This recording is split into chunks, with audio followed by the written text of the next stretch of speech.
Never did I think I'd be getting so excited about a USB card reader.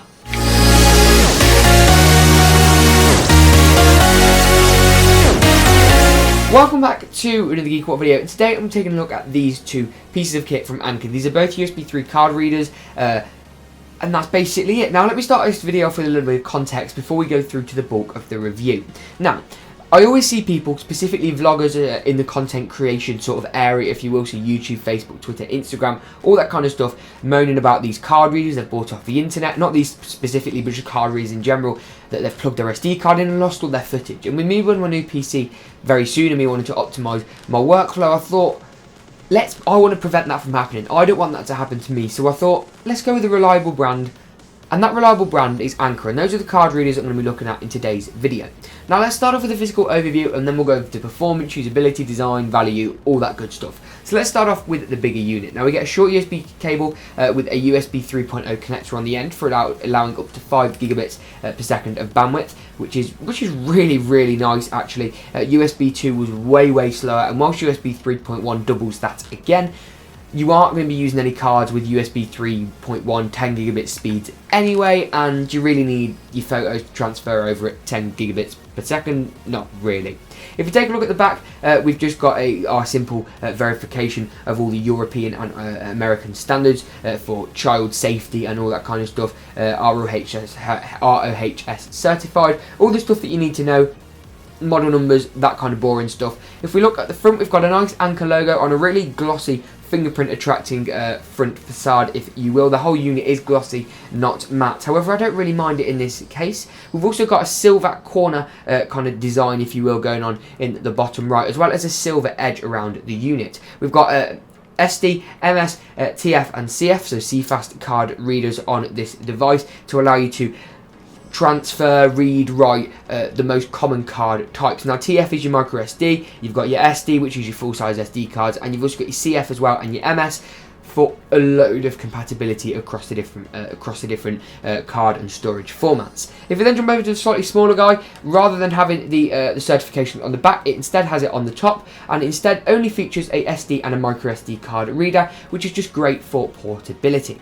Now both these units come in at very competitive prices. I managed to find this one for less than £10 and this one for £11. So we're looking around about $12 and $15, which is really great. Now this one you may think is a bit steep for $15, but these CFast cards, which would be the main advantage that I cite of using this slightly bigger unit, do cost quite a bit more anyway. Both the units feature this silver kind of corner bit, which is just kind of nice, adds a bit of an aesthetic to it, and that has a blue LED to indicate activity, to indicate if it's receiving power, reads and writes, of course. But what good is it without speed? So what I'm going to do is I'm going to compare the speed of these to the inbuilt SD card reader on my MacBook Pro, the late 2015 MacBook Pro, the Retina display, 15.6 inches, spec'd out to hell and back. Roll the benchmarks.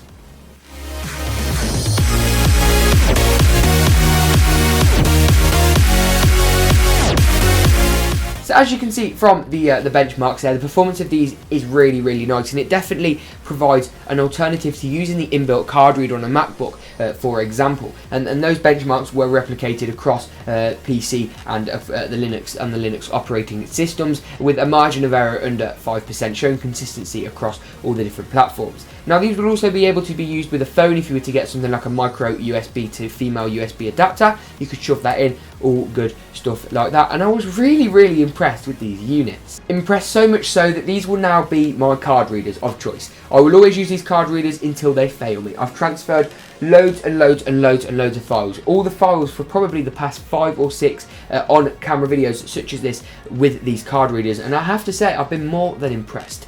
So much so that these receive my GeekaWhat Gold Award for value. These things are cheap and they are reliable, and that to me is everything. The design of these is amazing. It's not revolutionary, but you don't need the design of your card reader to be revolutionary.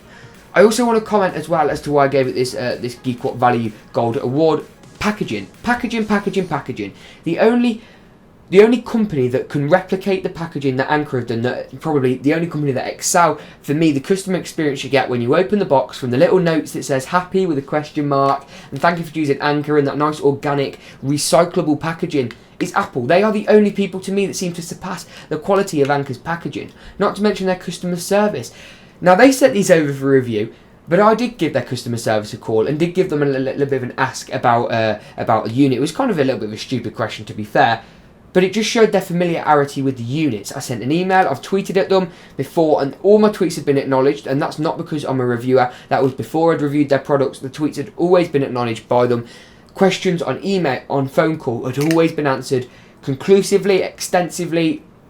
I mean, what more can I ask for from these card readers? They're there to do a job, and to have something that reliable, that just works, that doesn't get in the way of your workflow, that allows you to create videos and do your content at the quality that you want to do your content without having to worry about these things breaking or getting in the way, to me is a bit of a godsend. So if you do want to pick one of these up, I'll leave Amazon UK and US links down in the description below. If you do want to buy one of these, check my links in the description because I get a little bit of a kickback when you buy, and Anker will also know that I sent you, so happy days all along there. If you'd like to see some more Anker reviews, accessory reviews, headphone reviews, all that good stuff, make sure to drop a like rating, show some love for Anker in the comments section below, and as always, we'll see you in the next GeekaWhat video.